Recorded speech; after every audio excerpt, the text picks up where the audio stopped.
Yo, so guys, welcome back to another video, and this is another NBA, or it's not even NBA. Actually, no, it is NBA. What am I on about? An NBA reaction, kind of, and it's by B Souls, who I really enjoy actually. And people always suggest video reactions to him. What the hell? Turn my sound off on that.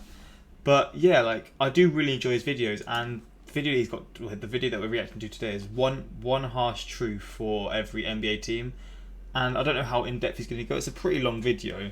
But at the same time, there's a lot of teams in the NBA, so he's probably going to be like 50 seconds on each team, something like that. But let's check this out and see what he says. And I'm assuming it's probably going to trigger a few people, maybe, because like it's going to be a negative thing about the team that they love. But check this out nevertheless. And I'm interested to see if this is going to be like a historical sort of truth, or is it like a truth that's sort of current day, like as in, maybe like the Pelicans have got a young team, but maybe they can't keep hold. I don't really know, to be honest, if that's even like what it would be. Or maybe it will involve like a team's history who have never reached like the playoff, like the finals basically.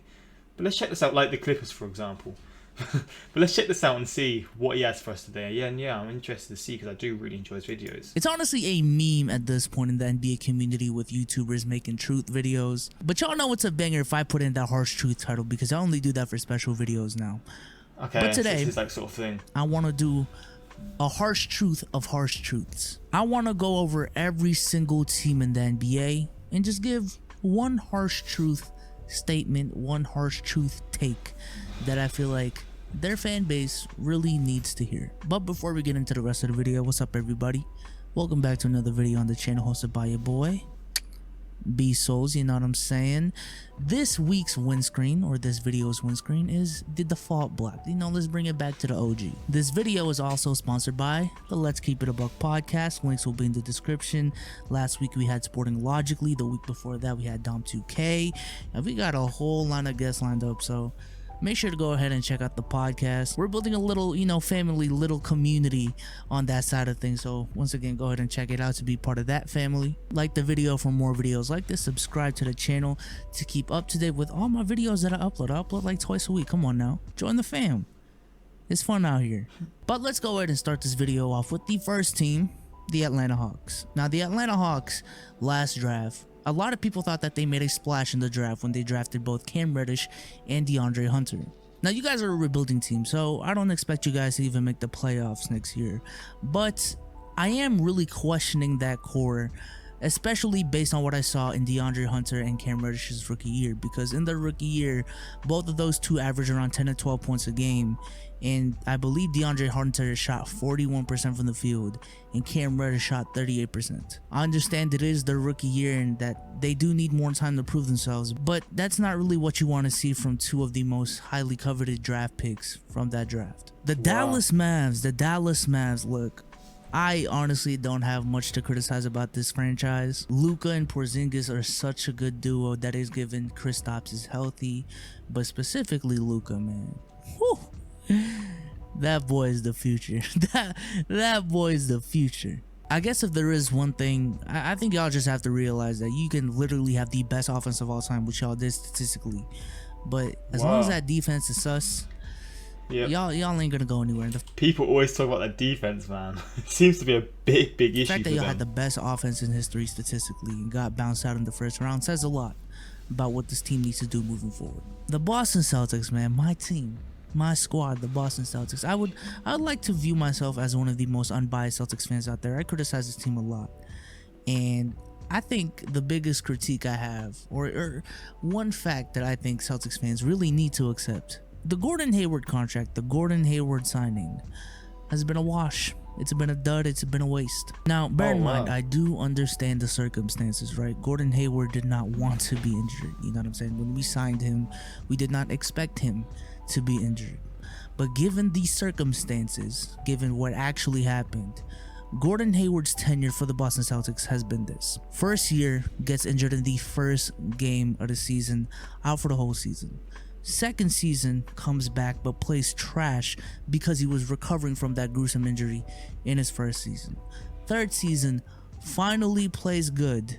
We get into the playoffs, he gets injured and misses the first two rounds, and Obviously, it's just been 2 games since, but he hasn't been playing well. And I understand that he is coming back from an injury, so, give him some slack.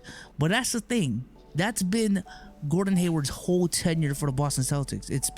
He's been injured and he needs time to recover. And he has a player option going into next year, and he'll probably accept it because he's not getting 32 mil from any other team. Now let's move on to the Denver Nuggets. Now the Denver Nuggets again, I just want to keep on praising because the last 2 years, they have been pretty phenomenal. They have one of the best young cores in the league. Nikola Jokic is a phenomenal big man, a phenomenal player. But I guess my thing is, it's not even a take. It's not even a harsh truth. I have a question. I have a question for you guys. How sustainable is Jamal Murray's play? Because in the playoffs, this man is averaging 27 a game on like 50-50-90 splits. Obviously, I don't expect him to do that in the regular season next season. But my question is, do y'all think after these playoffs, he can actually be a consistent 23-24 point per game scorer for this team? Because I think if Jamal Murray can be that consistent game in and game out, then that changes the future of this team drastically. I don't know why I said it like that. Drastically. The Brooklyn Nets. So he's questioning like Jamal Murray, which, I mean, to be fair, I didn't realise how good he truly was until the playoffs, but maybe that's because he wasn't performing to the same level. So maybe he has some kind of point there. But what are you guys' thoughts on that? Do you reckon he'll maintain it? Do you reckon he'll improve? Like, how do you feel about him, man? Because he was going off in the playoffs, bro. For sure. Brooklyn Nets. The Brooklyn Nets. I feel like a lot of people forgot that in the last offseason, they got Kyrie Irving and Kevin Durant. Like, yeah. That fact has just been kind of taken for granted. But the thing with the Brooklyn Nets that I'm really worried about, and I think Nets fans should be more worried about, is how Kevin Durant is going to return from his injury. I say this hoping for the best for Kevin Durant, right? I want to see the old Kevin Durant, the Kevin Durant that we've known for the last decade, come back fully healthy, because that man is an extremely talented basketball player. But this man suffered a torn Achilles. Do y'all know how many people come back from a torn Achilles like it never happened? 1. Dominique Wilkins is the only player who was a superstar caliber player before an Achilles injury and returned as a superstar caliber player. Now, Kevin Durant has had a history of having injuries and coming back and just balling the fuck out. So I don't put it past him to do the same here. But again, a torn Achilles is just something else. And I just want Brooklyn Nets fans to be wary of that reality. Now, the Golden State Warriors, they have been in a lot of rumors, a lot of YouTube videos about Giannis, being traded to Golden State for Draymond and Andrew Wiggins and the picks. Yeah, I know y'all seen those videos, man. But I do want Warriors fans to not rely on that reality too much. Not rely on those. Just imagine that happen, bro. Imagine Giannis, Steph, and Clay just together, man. Just imagine the scenes, man. That'd be ridiculous. Theories too much, because I think there's a real possibility that the Golden State Warriors don't do anything at all. They just take their draft pick and draft a player that's going to help them in the short term in terms of fit, but also a player that they're going to be able to build upon in future years. Because Stephen Curry, the man looks like he's 26, but he's gonna be 33 by the end of the next season. Clay's gonna be 31. Draymond is 30, and I know that's not the latter side of 30, but it is 30 nonetheless. So the Warriors might just take the chance of building around that core one more time, not trading away any young prospects, and just see how it goes. Because even if they don't trade for Giannis, the Golden State Warriors are still an extremely talented team. The Charlotte Hornets. I honestly dislike this team the most out of any franchise in the NBA, because for as long as I've been watching basketball, this team, this organization has had like no direction. They're just one of those NBA teams that just exist. They're just there. They're an NBA team. I've never seen the NBA community excited about the Hornets. I've never seen them as a threat to anything. They haven't gotten any ridiculous draft prospect, but hopefully this year they can actually strike a little bit of gold, maybe some silver. It doesn't even have to be gold. Just get an all-star on your team that we can like root for, and hopefully Devontae Graham continues his improvement. But I don't like the Hornets. I'm sorry. I don't like the Hornets. Is that a general sort of opinion on them, or is he just going in on them for some reason? Because he's been pretty nice to everyone else, and then suddenly the Hornets, he just hates them. Now, the Houston Rockets, look, the harsh truth about your organization, about your franchise, is that this is a team perennially built. I don't even know perennially is a word, but year in and year out, they're going to be one of the top teams in the West. And just because of how good Harden is, and if they're going to have Russell Westbrook, they're going to be a threat. Because when you have a guy that can score 50 on any given night, it's obviously scary going into any game. And they're going to be competitive in the playoffs. They're not going to be an easy out. But the reality is, I don't see y'all winning a championship with James Harden leading the way. I don't. I'm sorry. Wow. He's just too inconsistent in big games. Mike D'Antoni doesn't know how to make adjustments, but apparently they're parting ways, so that might not be as much of a problem. But if they're keeping Russell Westbrook, again, one of the most inconsistent stars in big games, and you have two of them on the same team. And I said this, a lot of people said this going into the year, and people just kind of overlooked that because they looked like they were working. Nope. At the end of the day, at the end of the season, the inevitable happened. While not simultaneously two underperformers underperformed. The Chicago Bulls, I'm repping them right now, you know what I'm saying? The Chicago Bulls. Now, just a quick side note, when y'all see the hats I wear in the videos, that does not mean like I'm a super fan of that team. I like certain logos, I like certain color schemes, and I just wear what I want to wear. Like, it's not really a statement, But the Chicago Bulls, look, my thing with the Chicago Bulls is the past 2 years, they've had the young talent and they've had the names that can easily, if everything worked, they could make a run at a playoff spot in the East. But for some reason, whether it be injuries, whether it be coaching, whether it be just players not feeling their potential, they just have never been a threat to be an 8th seed even. Like when you have Wendell Carter, when you have Zach LaVine, when you have Chris Dunn, when you have Lauri Markkanen, you would expect more at least playoff contention, but that just hasn't been the case. Long story short, the names and the talent that they have, it has to translate to wins at some point. The Los Angeles Clippers. Y'all know how I feel about the Los Angeles Clippers. Easy to go They in. blew a 3-1 lead to the Denver Nuggets in a series that they were favored. They had all the talent, they had all the pieces, they had the coach, they had the superstar, they had another star on top of that. They had 2 Sixth Man of the Year candidates. They had one of supposedly the best perimeter defenders in the league in Pat Bev. And they couldn't win a championship. No excuses. No excuses. The Cleveland Cavaliers. Colin Sexton is not the dude, in the sense that he's not going to be leading you guys into deep playoff runs, at least in my opinion. Now, if he is, then I'll say I'm wrong, but personally, I don't think a 6-foot guard is going to lead any team anytime soon to anything significant. That's just me. Y'all are still looking for your actual true future franchise cornerstone. The Lakers. The harsh truth is that the Boston Celtics are a better franchise. I'm kidding. It's not. That's gonna piss people off. I mean, I honestly don't know what to say. Y'all are playing phenomenal basketball right now. Y'all are playing championship level basketball. Man. Y'all did what you were supposed to do. I mean, there's not even a reason to look at the future. The future is now. But I guess the only thing is, as of the recording of this video, this championship is yours to lose. And you guys are fully expected to win a championship now. Now that the Clippers are gone, now that the Bucks are gone, this is your championship to lose. And you guys have all the requisite pieces to win a championship. And you guys should be favored going into both the Western Conference Finals and the NBA Finals if you guys make it. So, again, no excuses for this franchise. The Detroit Pistons. Again, I put them in that tier with the Hornets. Wow. I put them in that tier with the Hornets because this is a team that just year in and year out, it has no direction. Like, what's the plan? What are we doing? Who are we building around? I hate those franchises. If any, I hate these franchises more than the Knicks and the Hawks and those teams that are consistently at the bottom, but at least get good draft picks, because at least they're committing to something, right? Although it hasn't really been proven to work, at least they're committing to something. These teams like the Pistons and the Hornets, they just consistently a 9th, 10th seed, and it pisses me off for their fans because their fans go into every game not even expecting a dub, and at the end of the season, they're not gonna get a good draft pick. I can't with these teams. Now the Grizzlies, again, a good young core. They have John Morant, they have Jaren Jackson Jr. Not much to critique about this franchise right now. The only thing I will say is I think we kind of overrated John Morant's 3-point shooting ability. Like, I believe before the pandemic, when you look at Basketball Reference, the dude was averaging like 37% from 3. But the reality is that's only due to the fact that he doesn't take that many threes, and he doesn't take that many threes because even he knows that he's not that deadly of a 3-point shooter. He's actually, in reality, around like 34 or 35. The Indiana Pacers. Look, I just want to get this clear. Y'all should not expect TJ Warren to average 31 points again for y'all next season.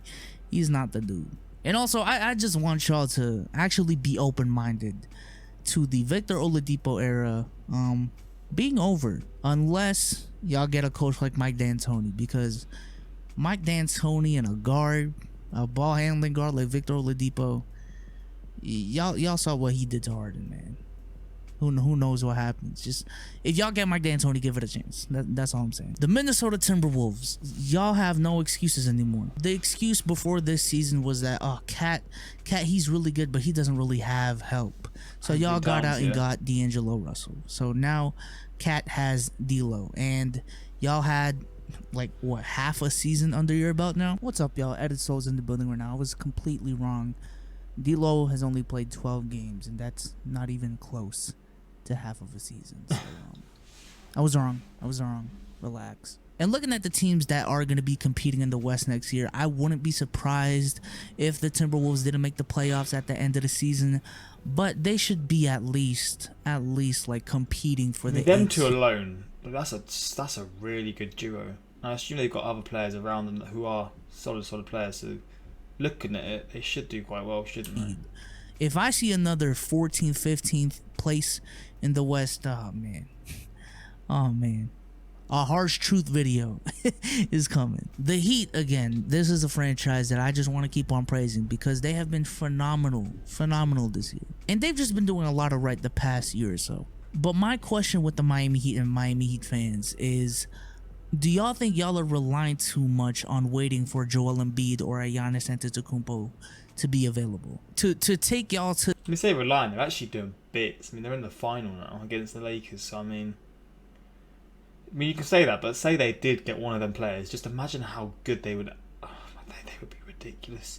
They've been so good in these playoffs. To that next level. Again, that is Such barring y'all don't win well. the finals this year, which is looking like y'all have a chance to at least be in the big stage. But let's say y'all don't win the finals. Is the plan moving forward Bam, Jimmy Butler, and Goran Dragic for the next 2 to 3 years? And if so, how sustainable is that? How much is that really going to contend in the Eastern Conference? Because who knows, this run right now could just be a one and done type of run. But if it's not that, are y'all going to, plan to give Tyler Hero the keys at any point? Is that going to be soon? And if so, what's the ceiling with a duo of Tyler Hero and Bam leading a team? I don't know. But I more so have questions with the Heat than I do like a harsh truth. Because I really don't know with this franchise. But y'all are doing fine right now. New Orleans Pelicans fans, it is very simple. Zion Williamson needs to lose weight, and it takes one to know one. Shout out to Sourcehole. Sourcehole is still in the building. Working out to validate my basketball opinions, because that makes sense.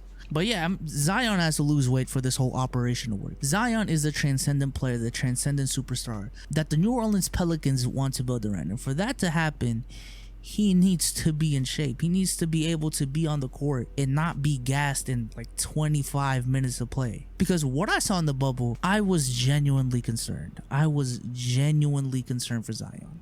Because I want this guy to succeed. We all saw what he was in Duke, and we know the potential this kid has. But what I saw in the bubble, like, he could barely stay on the court because he was so gassed. And it wasn't just that I do see him questions a lot. People seem to sort of question his sort of fitness. And I've been seeing these questions. I think people were questioning it before even the bubble started, so it's clearly a sort of a thing that people think or see. But is this an issue a lot with like younger players in the NBA? Has this like been the case with like just another younger player coming in, like they sort of come in, their fitness isn't fully up to scratch, and then they work on it? Because once he works on that, there's no reason why he can't become one of the best players in the league, is there? Couldn't stay on the floor for a long period of time. When he was on the floor on defense, like, he wasn't contesting shots because he was so gassed. And going into the draft, one of the biggest things that people were excited about with Zion is actually his defensive capabilities because of his athleticism and his build. But the way he's built right now, that's not the case at all. So Zion, my guy, we can do this. We can do this. The Milwaukee Bucks, the truth is y'all are the Houston Rockets of the East. Y'all have a superstar that is flawed in the playoffs but is phenomenal in the regular season. Y'all have a coach that really has trouble making adjustments in the playoffs. You guys are always going to be a threat to make a deep playoff run, but at the end of the day, at the end of the year, it just never comes to fruition, it seems like. But the harsh truth is that Giannis might leave the Bucks because they couldn't win a championship, when in reality, the reason they couldn't win a championship is because of Giannis's weaknesses, especially in the half-court set. And the Milwaukee Bucks have done a tremendous job of building around Giannis's strengths, and the fact that he might leave even though they did that, that's tough. Even though they can't offer him a supermax, I mean, that's tough for the Bucks. That's tough. The Oklahoma City Thunder. If y'all lose Chris Paul and Billy Donovan in one offseason, and y'all already lost Billy Donovan, y'all better find a way to fill that void, because Chris Paul and Billy Donovan were very big components of that 2020 team. A team that was really doing well. A team that gelled really well. And I'm just worried. I'm kind of just confused on what the future plan is for this team. Like, is it Shai, Lou Dort, and Darius Baisley season? Is that the plan? The New York Knicks. Look, I'm gonna get up to say this. Tanking does not work, New York. It does not work, especially with the rules in place right now. Tanking does not work. Every single year, y'all are waiting for the big free agent signing, the big trade, getting the #1 pick in the draft. But the reality is that 95% of the time, what works is having a competent organization first and foremost. That means scouting. That means good development. That means having good coaches, from the head coach to assistant coaches. That means making good trades. In the past 2 years, it just seems like the Knicks are just grabbing young players that had star potential and people gave up on, and they're just waiting for one of them to have like a Linsanity moment and go from there. Like, what kind of plan is that? What kind of plan is that? Moving on to the Phoenix Suns. The truth is, y'all finally have expectations of going into the playoffs next season, and that is due to how y'all played in the bubble. The narrative was after the bubble was that the Phoenix Suns are actually a playoff team. They just suffered a lot of injuries in the 2020 season. So if y'all aren't competing for a playoff spot next season, there's going to be a lot of disappointed fans out there. The Orlando Magic. That's quick. Throw them in there with the Detroit Pistons. Throw them in there with the Charlotte Hornets. What are y'all doing? Are y'all building around Nikola Vucevic? Is that really the plan? Is that really the plan? Come. Now we got the Portland Trailblazers, a team that I've made a harsh truth video about. And the harsh truth is, Dame and CJ are just too bad of a defensive backcourt to stay together if y'all want to actually, like, be in championship contention. Because right now, the ceiling, I think, already happened. It already happened in 2019. And let's be honest, let's keep it a buck, let's keep it a bean. A big reason why they made it to the Western Conference Finals was simply because of the path that they had in the first and second round. If they faced the Golden State Warriors in the second round, knocked out. The 76ers, man, like the Portland Trailblazers, I think it's time to choose between Joel Embiid and Ben Simmons, because you can't have a poster big like Joel Embiid on the court at the same time as a perimeter player who can't shoot for jack. That just doesn't work, or at least it's not going to be effective. And conversely, when you have a player like Ben Simmons who can't shoot, you can't have a post-up big that's going to clog the paint and just shoots like 33, 34, 35% from three. That's not going to work. And also, Elton Brand, shame on you for giving out those contracts, man. Those contracts were horrible. Now, the Sacramento Kings, I'm really just hoping y'all haven't reached your potential because of injuries. Because I remember 2 years ago, y'all were in the running for the 8th seed in the West, and a lot of people had high hopes for y'all the season after, kind of like what the Phoenix Suns are going into next season, and it just didn't happen. So I'm really hoping that you guys can actually do some damage next year. The Toronto Raptors, man, shout out to the Toronto Raptors first and foremost, because for them to be really just one quarter, like the last 5 minutes away from being in the Eastern Conference Finals after losing the reigning Finals MVP in Kawhi is a very impressive feat. Very impressive feat. But I think after this playoff run, it's clear that Pascal Siakam can't be the number one on a championship team. He's just, the dude has like 5 moves. But if it's not Pascal Siakam, it's Kyle Lowry. And Kyle Lowry, age is not on his side. Age is not on his side. And Pascal Siakam right now is like 26, 27. So he should be entering his prime. But that also means as a 27-year-old, he should be nearing what he is in his prime. And if this is what it is, I really don't think y'all are gonna win a championship. And I'm just a little concerned what the future actually holds for the Toronto Raptors in the next 4 to 5 years. The San Antonio Spurs, please shoot some damn threes. Oh my God, please. Please. I know it's hard when you guys have DeMar DeRozan and LaMarcus Aldridge, but at some point, we're going to have to critique either the management, or Greg Popovich. Someone has to be held accountable because that's crazy. How are y'all not in a position to shoot threes, whether it be from a coaching or a management or a player perspective? Someone has to be blamed. The Washington Wizards, I don't know what you guys are doing. Like, what's the plan? What's the plan? At least y'all have Bradley Beal, unlike the Magic and the Detroit Pistons. Y'all have a legit star in Bradley Beal. But what is the plan? Are y'all just waiting for John Wall to come back and hope he's in 2017 form? But even if he does come back in 2017 form, how deep is that team really gonna go? Probably a second round exit at best. I'm just confused. Like, what's the plan with the Wizards? And last but not least, the Utah Jazz. Y'all gotta get D Mitch some help, bro. Y'all gotta get D Mitch some help. Y'all have really gotten away with putting pretty much a majority of the load on offense on a 6'3", 6'4" shooting guard, late lottery pick in his first 3 years in the league. In his first 2 years, he was working with spacing that had Derek Favors and Rudy Gobert in the front court. And as soon as they got rid of Derek Favors and fixed their spacing just a little bit, Donovan Mitchell's efficiency went up. And I'm just really tired of D Mitch for getting flack for his lack of efficiency when he doesn't really have that much help on offense. And to be fair, he went off. He was going off. I remember like against he was breaking so many records. He was like, I swear, like he had the 3rd highest ever points tally scored in a playoff, like in playoff history, which is absolutely mind-boggling to me. He really doesn't. From a spacing perspective and just the amount of playmakers on that team, he really doesn't have that much. But that is gonna be it for this video. 30 harsh truths for 30 NBA teams. Obviously not 30. I did enjoy this, man. A couple of them I really didn't have anything to say. I'm sorry. But yeah.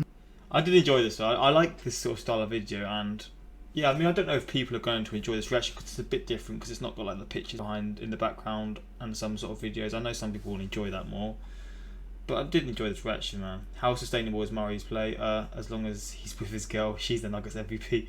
Fucking hell. Knicks, Hornets and Pistons fans are just here to be called trash again. YouTube is getting real comfortable with these 2 non-skippable ads. I keep seeing people comment this, like not even on my videos, just in general. I see this in the YouTube comment section all the time. I was watching this and my girlfriend walked by and asked, "Is that the guy from Spider-Man?" Oh my god, the Nuggets aren't even in their final form. They aren't fully healthy and still have MPJ and Bobo to develop. I know the Nuggets fans are proud. That's a very good point. They've got serious sort of like project being built there, man. Really do. 245 B-Souls to Celtics, my team, while wearing a Chicago Bulls set. Hope everyone who reads this has a nice day. Good spelling there, but I appreciate that, mate. Hopefully you're doing good as well, bro. Harsh truth for the Mavs. Kristaps Porzingis is a walking injury. Is that? Oh really? So is Porzingis the one who gets like injuries consistently? Then I didn't actually know that. Chris Paul almost made the second round with a bunch of young guys and Steve Adams playing for the Rockets. Imagine getting a heart from B-Souls. Harsh truth: the Pelicans lucked into Zion and the Hornets, and the Hornets or Knicks deserved them. Harsh truth about the Lakers: we need shooters next year. Danny Green finesse. To be fair, though, the fucking the Lakers are going off, aren't they? But yeah, hopefully you guys enjoy this reaction. This is probably going to go on my second channel, to be honest. It seems like a second channel sort of video, but hopefully you guys want them to enjoy. And until next time, like, subscribe. Peace.